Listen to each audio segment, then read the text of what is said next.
Okay, I'm finally ready to do my detailed review of the FireFly Guitar, the Telecaster.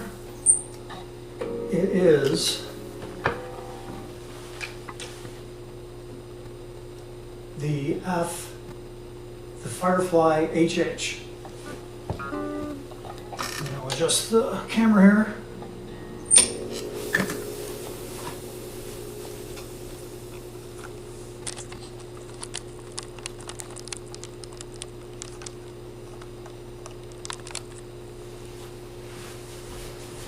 And let's do this. Oh, look at that. Righty tighty, lefty loosey.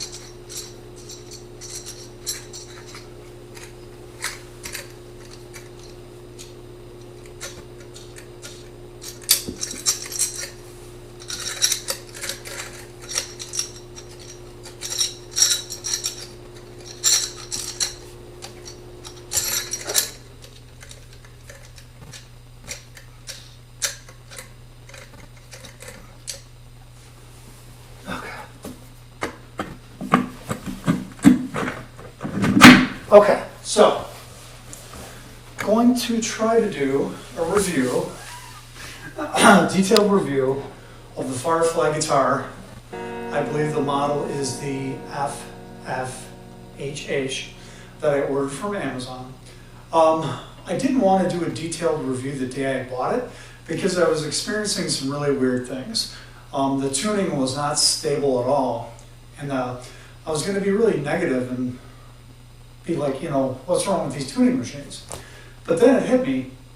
This thing had been shipped all the way from China, sent to a local shop in California, where they went ahead and then did the setup and then put in another very secure but very dry box and then shipped to Illinois. So with all that climate change and being in that really dry styrofoam, I figured, you know, maybe everything's shrunk up and that's why it's not stable. So what I did was, I've got a couple of high capacity humidifiers in my apartment. One's usually in my son's room. But I pulled them both out and I let those run for a day. And then I went back and retuned it and it was a dramatic difference. So glad I kind of slowed down and took my time and thought through it, because had I started a detailed review, I would have been like, oh man, this thing sucks. But it was just that it was dry and it needed some humidity. Okay, I am going to take a break right now because I'm seeing spots, which means my blood sugar is low. I'll just let the cameras roll while I take some super fast acting pills.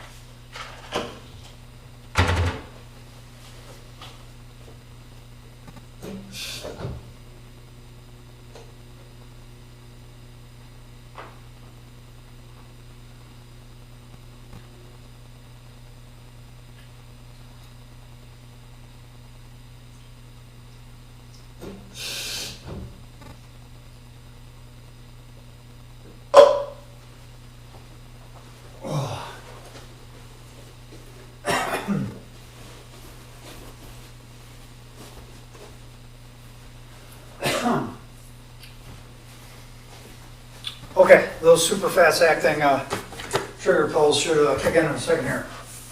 So what I wanted to do was give a review as best as possible about this guitar. And I really feel that it's a true Telecaster and it deserves that kind of a quality review. I've owned a Telecaster. My dad bought me a Telecaster as my 8th grade graduation present. He was on a business trip in Nashville and was looking at local pawn shops, didn't know what the heck he was doing, and wound up buying a very classic Telecaster. A buddy he was with was like, man, if you didn't pick that up, I would have. So I've owned a real Fender Telecaster, a 72, played it for years, and you know, have it in storage now because it's almost too valuable to play. It's in safe, secure off-site storage. So when I picked this thing up, it really started bringing back memories. So what I'm doing is I'm playing it through the most Fendery amp I have. This is the Monoprice Stage Right 1/5 watt amp. I've got it on the 1 watt setting. And this thing's basically a copy of the 57 Champ. The volume is only at 3. So let's give it a try. No effects. Directly into this $125 FireFly Guitar.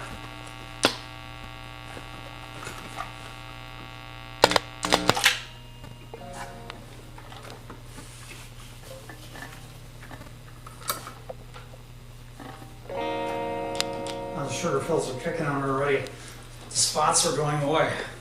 That's a good thing. Okay. So now what we've got is direct to the Monoprice amp. And it's amazing what an effect, this is going to sound stupid, but what an effect the volume pot has. Again, that's only on 3. So these pickups, I'm in the middle position. Just hear how clear that is. Typically with single coils, you think about that 60 hertz hum. A little bit in the bridge position. In the middle, nothing. And then in that position, it's just, you know, it's great. The tone control also has a dramatic effect. I'm going to go tone all the way down. Just slightly bring it up.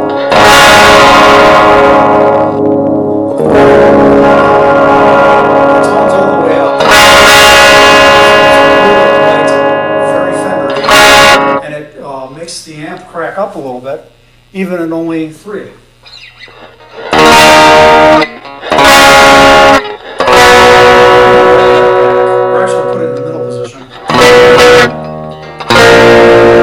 That's too bright even for me.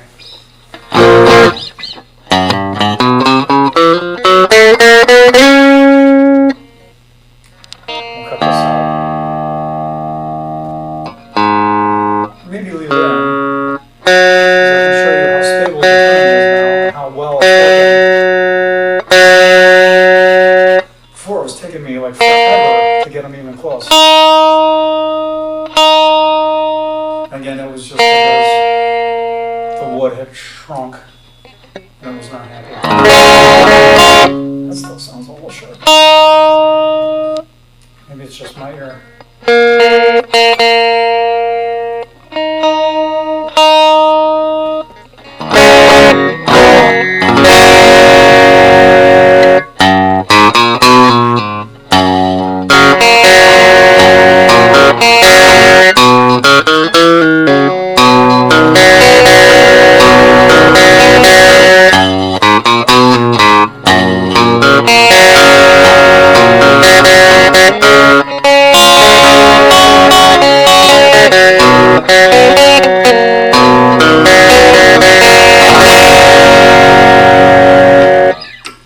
Put it in the neck position so it's not quite as bright.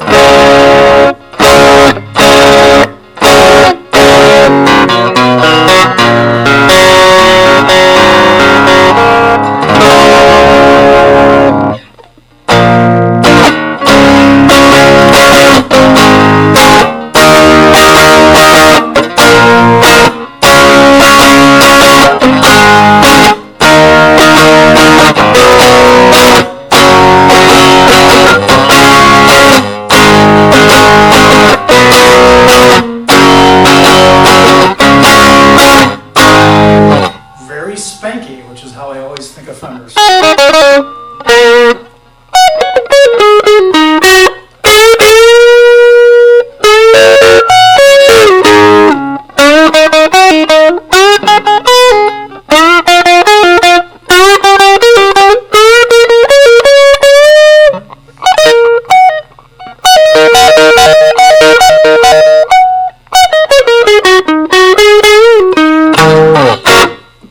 So that is without any pedals at all.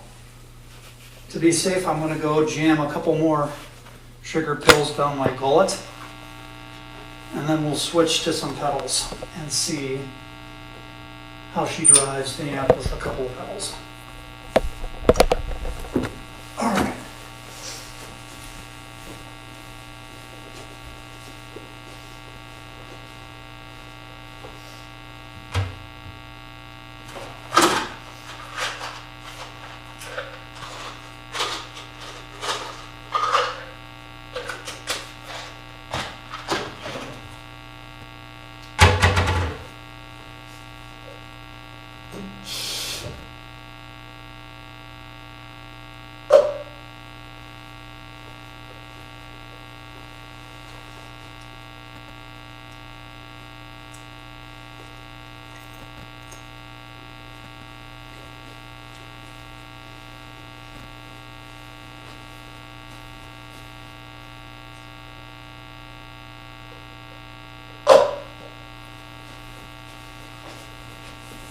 Okay, two more sugar pills just for good measure here, so I don't like pass out and die. Okay, this goes in, this comes out. Okay, so what I've got going on here, you can't see it, and I'm not about to bend down and pick it up. You'll just have to take my word for it. My incredibly complex pedal board consists of count them, two pedals. A Behringer Vintage Overdrive. It's the model TO800. It's basically a tube screamer. And then their VD400, which is the vintage delay. Again, the monoprice amp is at 3, tones at 4. 8-inch Celestion speaker. And let's plug the cable in, that would help.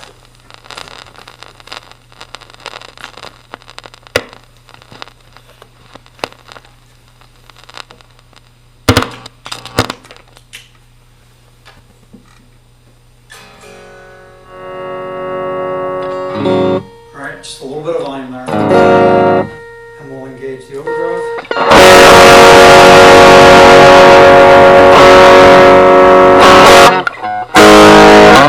I'll turn the level down so I have the neighbors going.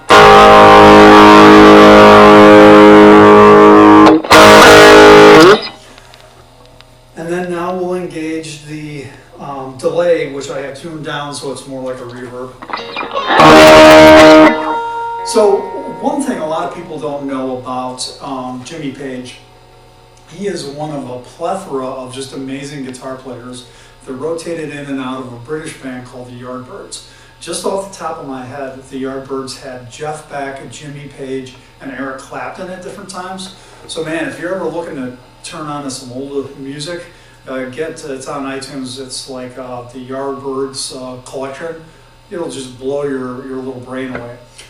So when he was in the Yardbirds, and even when he did some of his early Led Zeppelin concerts live, you'll notice he was playing a Telecaster. It wasn't until they started doing the big arena shows that he switched to a Les Paul, because obviously I like Les Pauls too. They've got a different sound, but back in the day, an American-made maple flame top Les Paul on stage, that was a status symbol and it looked good as hell. But apparently, it said that he still did a lot of recording with a Telecaster. So let's see if we can come up with something that sounds like Jimmy Page might have done.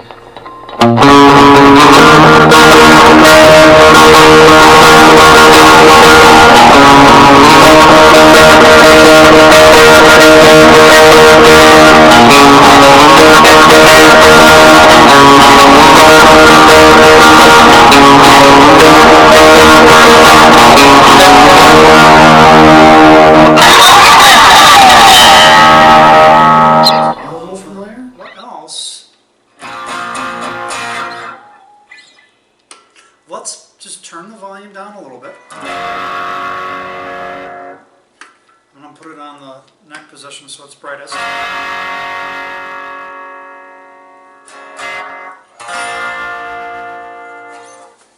Get just a tiny bit more level. All right. Now, one of my favorite I'm old, one of my favorite 90s groups was Hole. Not just Courtney Love, because she did the whole Kinderhor thing, which, let's face it, was hot. Their guitar player was a big Fender player, and if you'll notice the album Celebrity Skin, every track on that thing is amazing. But you'll also notice there's not a single guitar solo on that whole record. And if you think back to the 90s, particularly, I think that was released in 93, so this would have been after Dirt from Alice in Chains. It would have been after Bad Motherfinger from Soundgarden. It would have been after the Siamese Dreams from the Smashing Pumpkins. So there was a lot of really hard guitar going on that all featured solos, but not Celebrity Skin. So a couple of my favorite tunes from that. One is called Dying.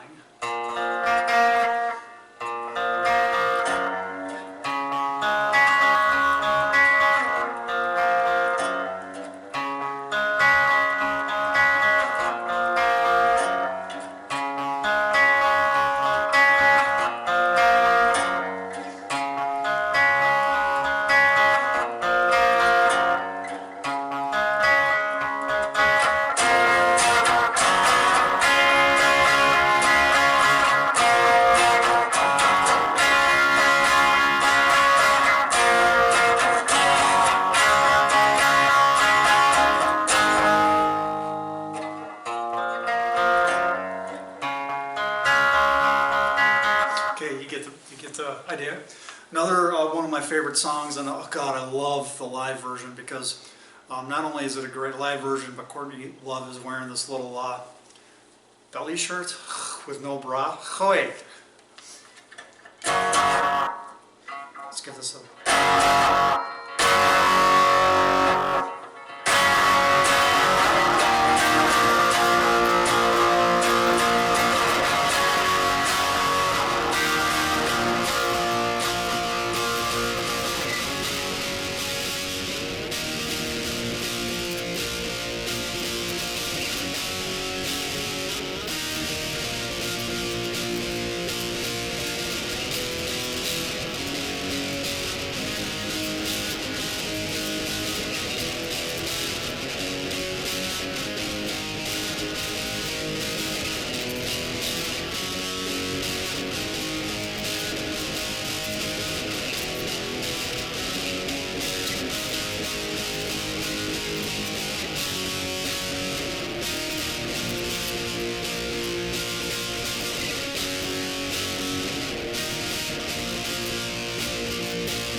Gives you a good idea of the FireFly FFTH. And it wasn't loud enough, hopefully, to get me kicked out of this place.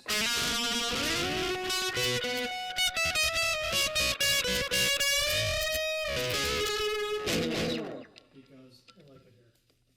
All right, for $125, $146 after all the BS, shipping, taxes, free shipping, but a $10 charge for handling and free shipping, kind of comical. All right, hope you enjoyed it. I enjoyed it. I'm gonna polish this when I'm done. I usually don't do that, but I must be in love because it's gonna get a shower.